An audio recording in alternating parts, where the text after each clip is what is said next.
Aproveitar para agradecer também para o Zil, a pauta, exatamente. todo mundo. Não, a gente que agradece. Inclusive, pessoal, lembrando todo mundo, quem está chegando agora, quem ainda não conhece o projeto, a nossa ideia é um estúdio colaborativo de podcast, videocast, com temas colaborativos, com convidados de diferentes tipos. Então, assim, vocês estão vendo aqui agora, ou ao vivo, ou vão ver depois, porque também tem muita gente que vai chegar na conversa depois. Tem os contatos aqui do projeto no Instagram e tem também o e-mail. Então, vocês podem mandar sugestão de convidado. Inclusive, se vocês quiserem vir aqui, fazer conversa, vocês estarem aqui conduzindo a conversa, também pode. É só a gente marcar direitinho em termos de agenda, combinar com a equipe aqui, que a trupe do filme é ponta firme e a equipe aqui, ó, dá um jeito para resolver a produção de todo mundo. Eu acho que agora melhorou, né? Vamos ver.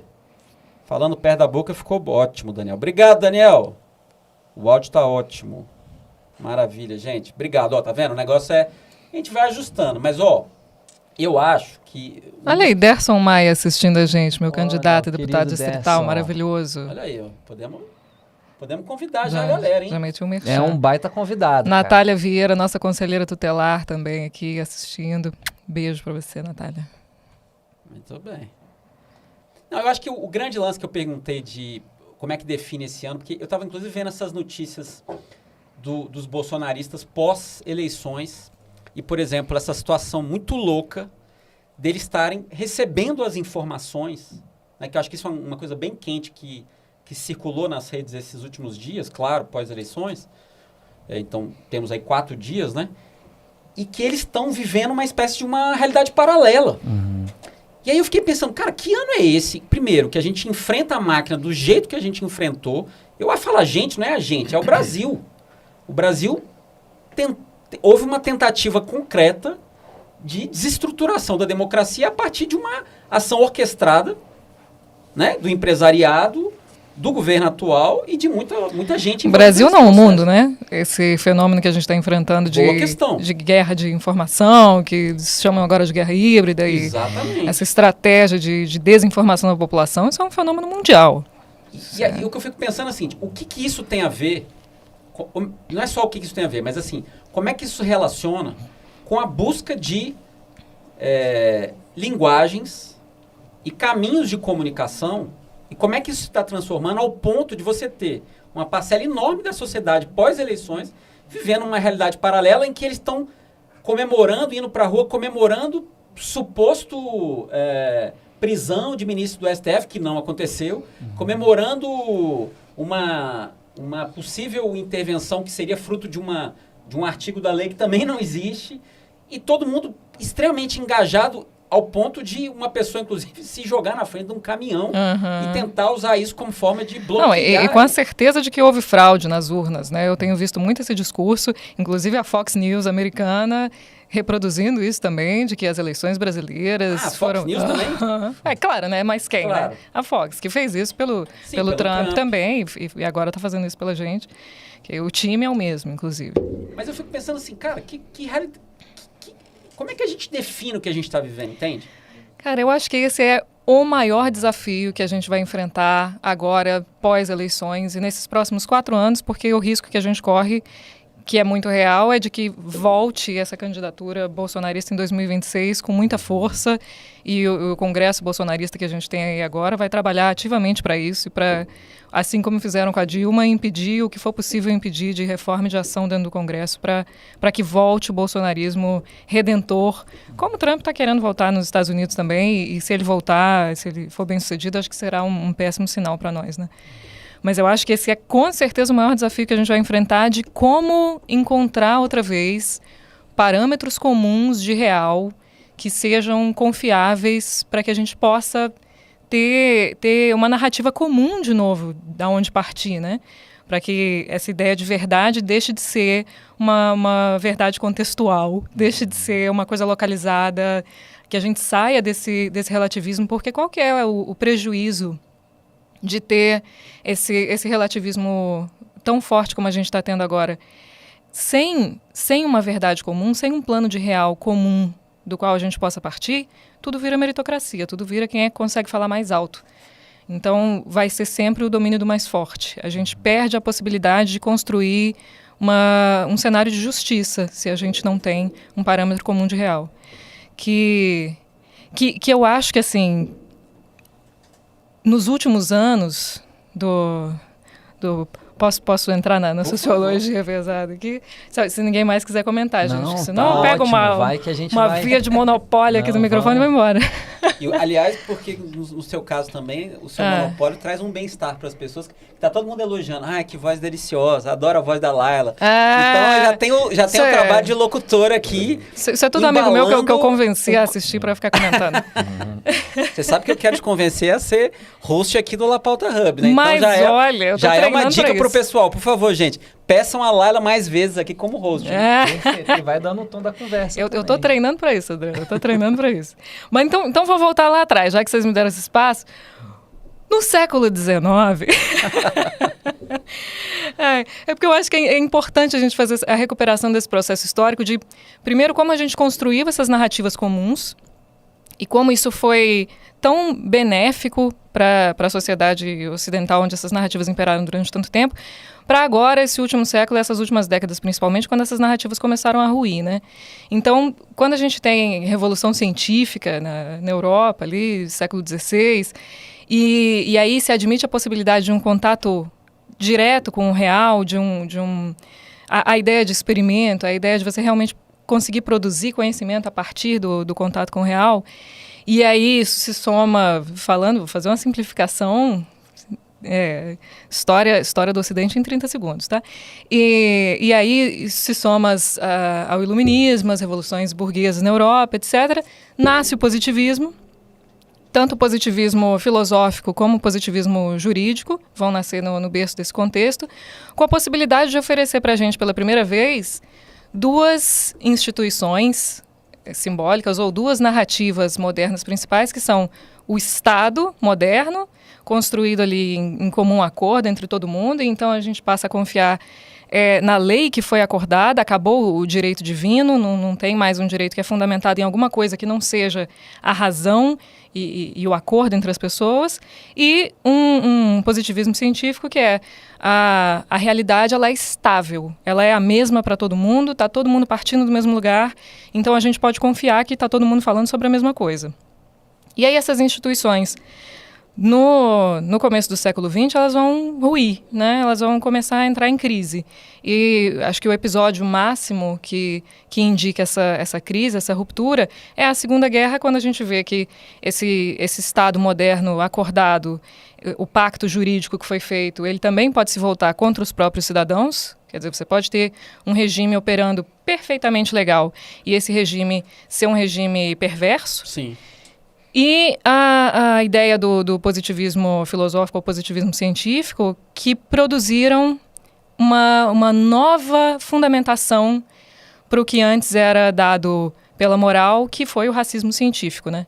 Então agora não era mais uma questão, o argumento moral da produção simbólica da raça foi substituído agora pelo argumento científico. A desigualdade tem que ser mantida, isso, imagina, super benéfico para as elites, né? A desigualdade tem que ser mantida porque, afinal de contas, tem uma diferença biológica entre os sujeitos que justifica que essa desigualdade seja mantida. Uma coisa que a gente está vendo que está ecoando até agora, né?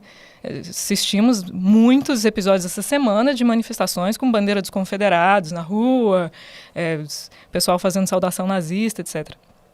Então a gente perde a confiança nessas grandes narrativas. E aí vem um movimento de relativismo e de contextualização de tudo, que é muito interessante por um lado, porque traz para a gente coisas como pluralismo jurídico, vai se desdobrar no reconhecimento à diversidade dos povos, vai se desdobrar na possibilidade de você ter a produção de conhecimento vindo de diferentes fontes, que não são só as fontes herdeiras do cartesianismo. Então, por um lado, é extremamente benéfico, mas, por outro, a gente não conseguiu fazer uma manutenção disso que preservasse um núcleo duro da ideia desse contato com o real, que preservasse que ainda é possível a gente ter esse contato com o real, e mesmo assim se proteger da dimensão política que participa da produção dessas narrativas de produção do conhecimento, né? E de ter envolvimento coletivo, né? Porque também se você se proteger, mas também não consegue gerar um envolvimento coletivo... Justo. E aí agora a gente chegou aqui nesse lugar onde é muito um movimento extremamente perverso, né, de se aproveitar desse relativismo na produção do conhecimento para falar, não, então o que a racionalidade está falando para a gente é tão real quanto que a Damares está falando para a gente. Mas eu acho que tem um limite mesmo, porque esse relativismo que você está falando, que é a origem mesmo de a gente ficar atento a atento a essas narrativas possíveis de compreensão do real, né? Esbarra numa questão que é muito grave, que é o fato de a estética entrar nesse meio. Porque quando a estética entra, significa essa parte, digamos assim, vamos falar agora de uma racionalidade estética, não uma racionalidade desse tipo científica que você colocou, né? A racionalidade estética, ela não tem compromisso com a verdade. O lugar dela, dentro do projeto Iluminismo, é procurar um lugar a parte dessa conversa toda sobre o comum, no sentido de verificável, da verdade, do comum nesses termos mais objetivos, né? Então, assim, é uma apropriação hoje, não apenas desse relativismo racional, né, que é importante para ter várias versões da verdade, mas é também uma apropriação da estética, em termos, digamos assim, completamente arrojados, eu diria. Eu nunca tinha pensado nessa questão da estética. Você pode falar mais sobre isso da estética no iluminismo, nesse lugar do iluminismo? Então, porque justamente, né, quer dizer, quando a estética entra em cena, ela entra em cena meio que sendo uma resistência desse projeto racional científico, técnico. Né?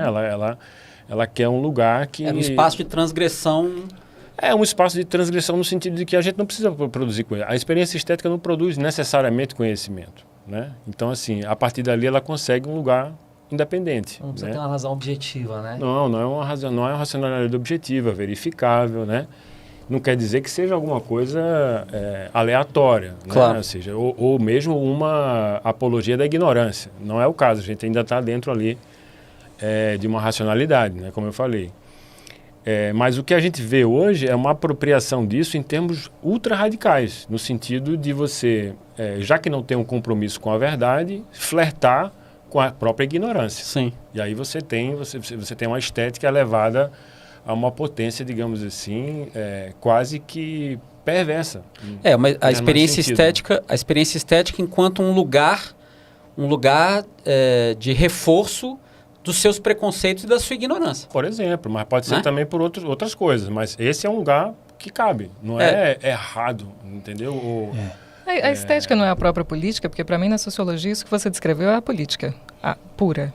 Assim. Assim, a vinculação da estética com a política ela é profunda, né?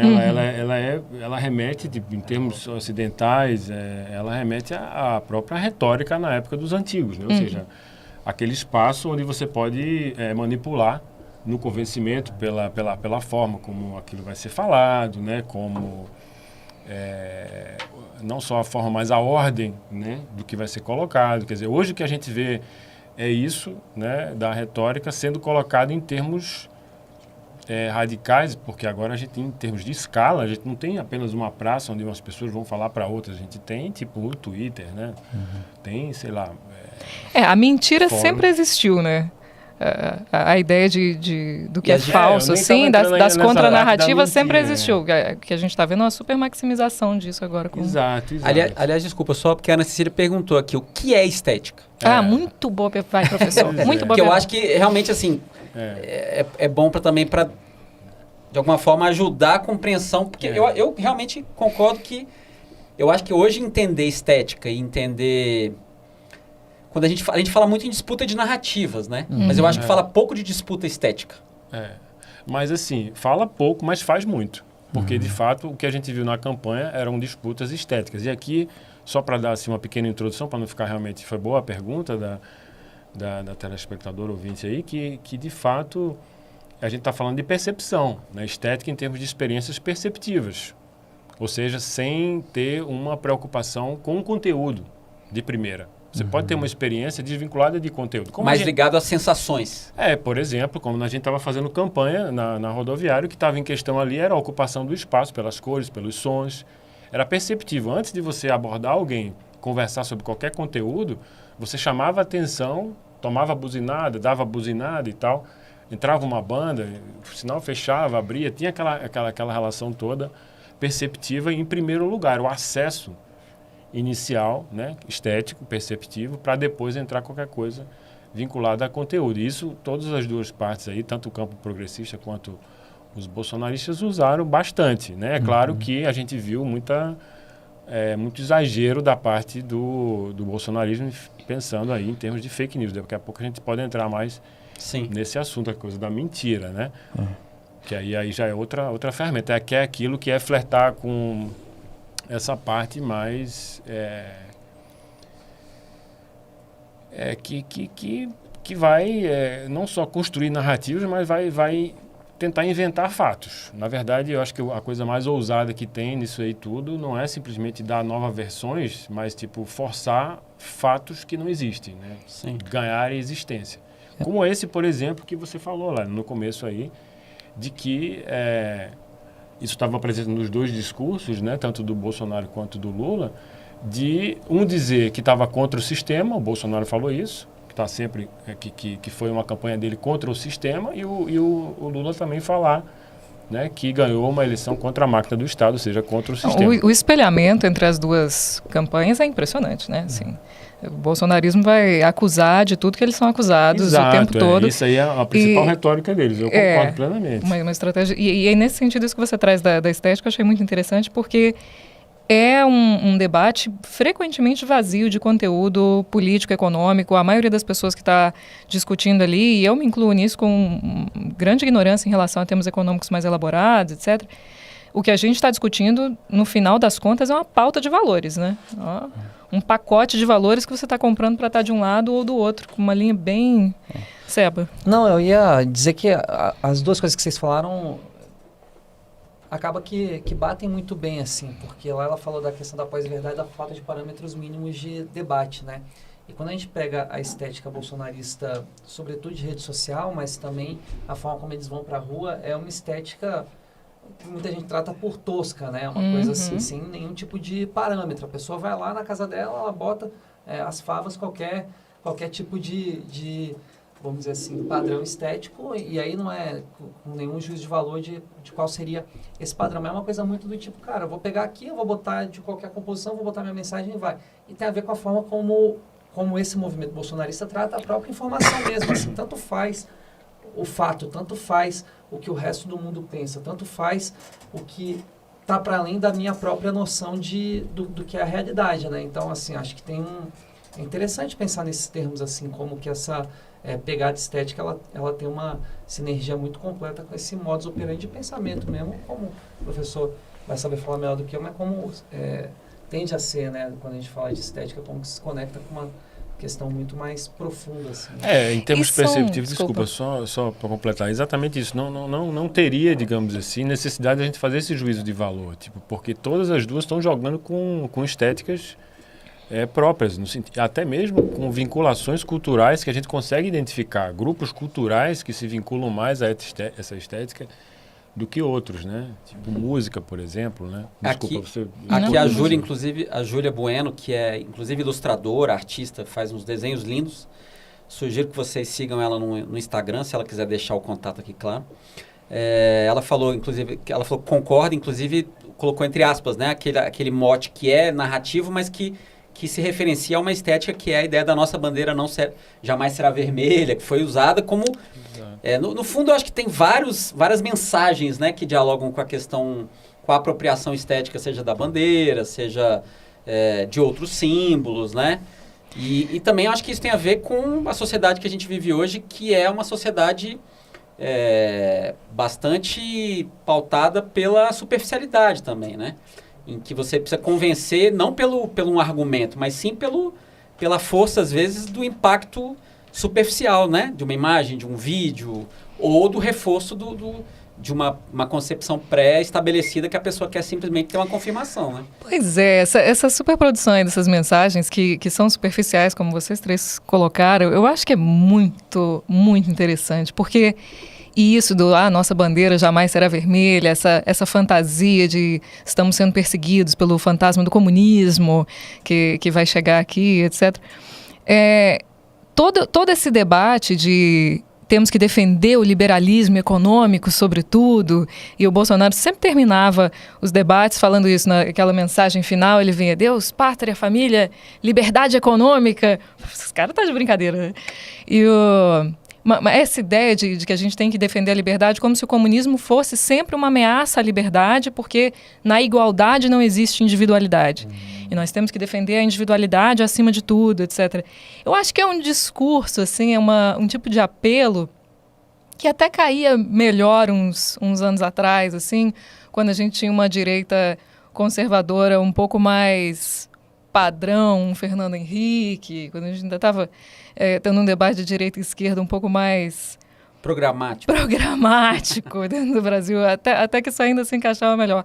Porque hoje acaba que esses argumentos, e aí por isso eu acho também que a gente viu a multiplicação desses fatos que você chamou de superficiais, assim, um monte de factoides, né?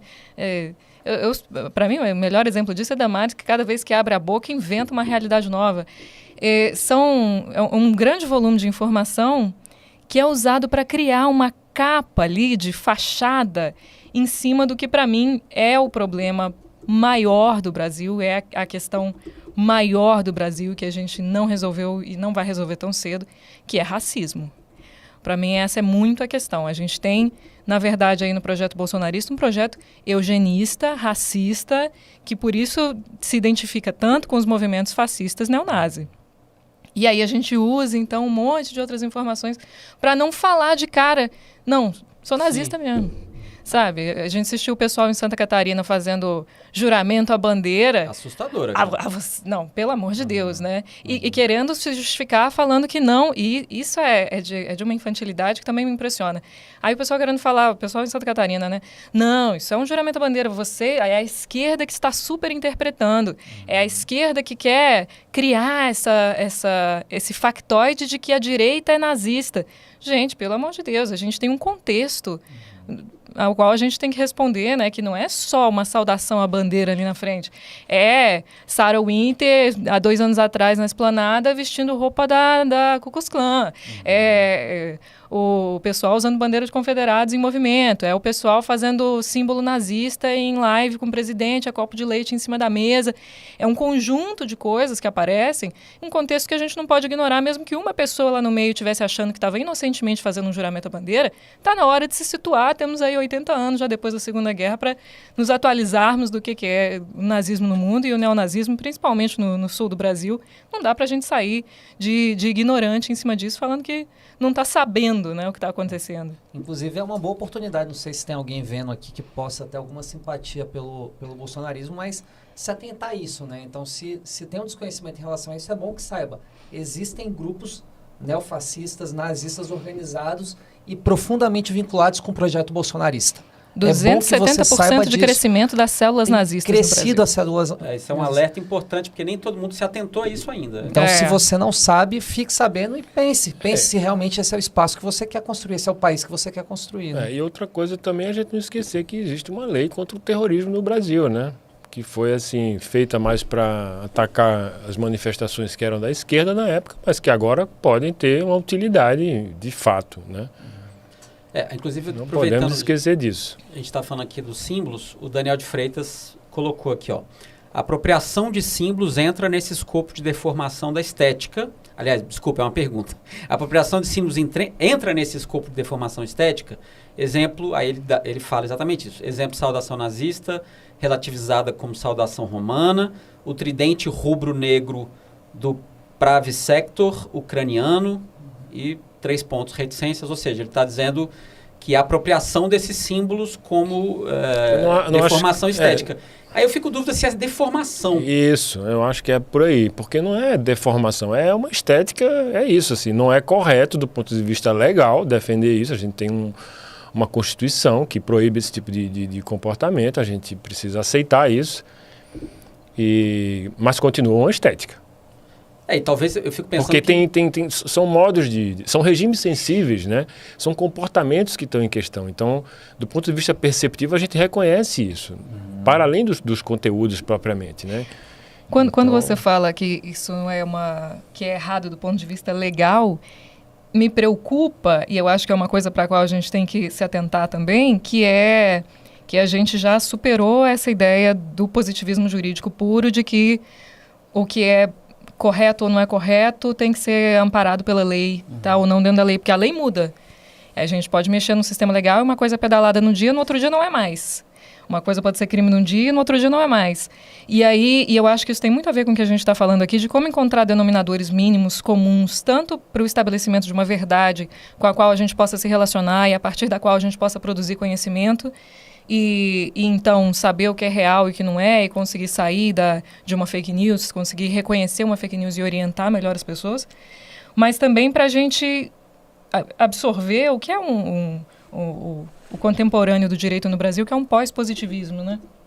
Que é de entender que para além da lei, ou seja, para interpretar a lei, jamais escapando de dentro da lei, mas que a interpretação dessa lei ela tem que ser feita respeitando uma ideia de humanidade, né? Ela tem que ser feita de uma maneira sensível e que respeite direitos humanos e que respeite não a natureza humana no sentido de um regresso ao justnaturalismo, assim, mas a ideia de uma dignidade, né? Mas você acha que teria condições de a gente relativizar, por exemplo, nesse nível da interpretação, conseguir defender algum movimento desse tipo, dessas células, por exemplo? Se a gente ficar no legalismo puro, pode ser que tenha. Se a gente ficar no legalismo puro, eles vão falar Você legalmente... a sociedade pode encontrar uma forma de se justificar, é isso que você está dizendo? Por exemplo, o pessoal usou muito a ideia de liberdade de expressão, por exemplo, para se justificar em vários abusos. Falar, não podemos ser condenados pelo que estamos fazendo, porque isso tudo é liberdade de expressão e a gente tem espaço para fazer a nossa manifestação de maneira livre. Então, se a gente ficar no legalismo puro, mas você pode não ser uma concorda armadilha. com isso, né? Eu não. Tá. Mas eu sou uma socialista, safada. Me parece que já está acontecendo, né, gente? A gente já tem um alargamento do que é aceitável. A gente teve experimento humano durante a pandemia. A gente tem evidências fartas disso. As pessoas testaram uma hipótese científica à custa da vida de centenas de milhares de pessoas. E não aconteceu até agora absolutamente nada. Então, assim, eu acho que sem querer desprezar a importância desses marcos legais, eu acho que é um alerta para a gente mesmo, né? Isso não é resguardo. O que a gente tem é uma disputa política na sociedade brasileira. O bolsonarismo, ele tem um aspecto legal, institucional, mas ele é um fenômeno social em última instância, né? E a gente vai ter que lidar com isso, porque isso não acaba com a eleição no dia 30 de outubro, né?